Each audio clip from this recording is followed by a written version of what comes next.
Okay, so this is textual analysis part one, and we're going to talk about what textual analysis is and then jump right into content analysis. The second video will feature a similar beginning, but that will actually be reader response, and you'll see that it's labeled textual analysis reader response. So we're going to jump right in. So when we think about communication research, we want to consider that it has developed several ways to analyze communication messages. And so if we understand that a message is what a communication says or means, we can get a better idea of what impact it might have on the receiver. So, to get a clear understanding of a communication message and what it might mean, communication researchers often use research methods called content analysis. Another popular method is called framing, which your book talks about when they talk about deconstruction. And both of these methods attempt to find out what messages are being presented as well as how they are being presented. So your text talks about a text being defined usually in reference to a message that has a physical existence of its own, independent of its sender or receiver. So I want you to look at these two pictures and think about, how could these be texts? Or are they messages? Or are they both? So when we think about a text from our frame point as postmodern communication researchers, we want to consider that a text is not the same thing as a message, although the two terms are often used interchangeably. Message deals specifically with the meaning of a communication. So what meaning is being broadcasted? What meaning do we get from it? And a text is a physical component that contains the message. So I think using those two descriptions, you can see here how Kim Kardashian's book, Selfish, could be considered a text as well as a message, and how Rihanna's album cover for the album Anti could be considered a text as well as a message.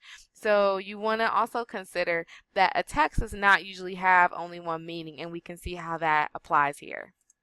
Take a look at this other item that we're looking at from a textual standpoint. So this is one of Hillary Clinton's earlier visual political campaign ads.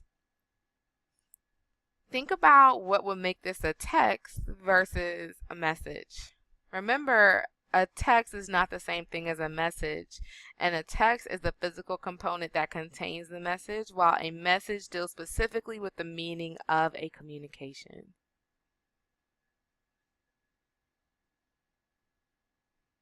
When we think about text, we want to consider that text should be linked to one of three things when we study them from our postmodernist researcher standpoint.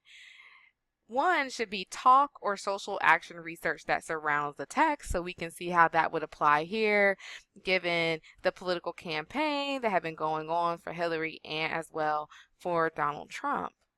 Okay. Secondly, an ongoing process not available for direct observation. So something that we can see and we cannot see, and also something that we can't just observe and are able to make general assumptions about or have all of the information that's necessary.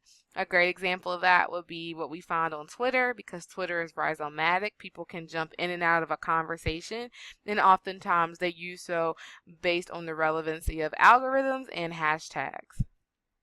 Thirdly, organizational rationality. So the embodying of social rules. We have a myriad of social rules that we follow, and oftentimes these are modified by our social standards within society, our ideologies, our values, and our belief systems. So when we think about a textual analysis, we have to say, what is that exactly? So textual analysis is the examination of a socially generated text rather than a researcher generated text. So this is something that's coming from a space that already existed. It's not me creating it. It's something that already exists, and I say, hey, I really want to study this because of X, Y, and Z. An example of that would be speeches shared during the Black Power movement, versus a focus group that has data coming from it about Black Power movement speeches. The speeches I may be able to put my hands on, they may be handwritten, they may be typed. I may be able to hear audio footage from the actual speeches. I may be able to visually see somewhere some of the speeches, okay? Versus someone telling me what they think about the speech or their reaction to the speech. So with the textual analysis, we are oftentimes really engaging in a certain way with the text. The word text can encompass a variety of things within communication research, and it's not limited to these, but these are just a few examples: bumper stickers, rap album covers, song lyrics, names of sports stadiums, recipe books, scrapbooks, etc. You name it, people have studied it from a textual analysis standpoint. We're going to move on to content analysis. A content analysis is one type of textual analysis, and it focuses on messages in a systematic, rule-governed way. This means that we're establishing a boundary about what we're studying and specifically why we're studying. Any message that has an obtainable record can be content analyzed. So an example would be a TV show that's had multiple seasons. Newspaper articles, okay? You can manage those and study those in a certain time frame. You can study certain sections of a newspaper by time frame. Magazine clippings, print or broadcast advertisements. You name it. We'll see in the digital landscape, people are going to start looking at social media posts, tweets. Even though snaps are supposed to be deletable, being able to recover snaps and look at the snap story of someone from the time they started using it to present, all of those things could possibly be a content that we analyze. Some are going to be easier to access than others, obviously. So when we carry out a content analysis, we want to keep the following things in mind. One, we want to clarify the research question via review of the literature. And again, we want to establish a boundary here, that will limit your search, because when we're doing a content analysis, oftentimes people get really excited and they get so much information, and it's great stuff, but it's too much to study and it becomes really overwhelming. So you want to think, to help you in limiting your search, who, what, when, where, why, okay? You want to think about the variables that should be distinct and separate. What types of variables are you looking for? Words, nouns, proper nouns, a theme, okay? Characters, sex, gender, time, space, and items. Secondly, you want to unitize, and that's going to help you find the population that you like to see and that you like to use. This will also help you to narrow down to a unit of analysis, understanding that you cannot study everything, but what is going to bring you the closest to responding to your research question. You must also operationally define variables. We talked a bit about that in Chapter 3. You read about that in Chapter 3, okay? And if you're operationally defining your variables, that helps you to assert what is a good unit of analysis and what is not good for your study.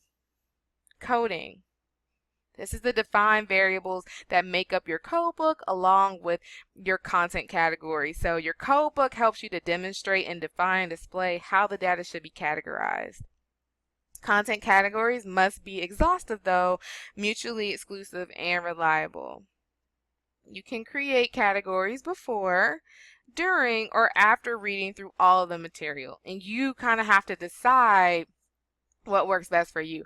Oftentimes people will do what they call a pilot study to kind of test out their methodology to see, like, hey, I'm doing a content analysis and I'm coding for this and I have my code book and I'm going to look at one episode of The Cosby Show and I'm coding for black masculinity or hegemonic masculinity in The Cosby Show, and hopefully I have made all of the codes necessary for me to measure this. And so your pilot study, after you come back and you carry out that and you do your analysis, is going to help you to figure out, like, were my codes the best? Could I have coded other things? Is it better for me to have a defined coding system? Did I define my variables in the best way that operate the most poignantly within my research, within my study? So, keep in mind that we often have a process that we go through, and that process is never perfect, regardless of the method that you choose.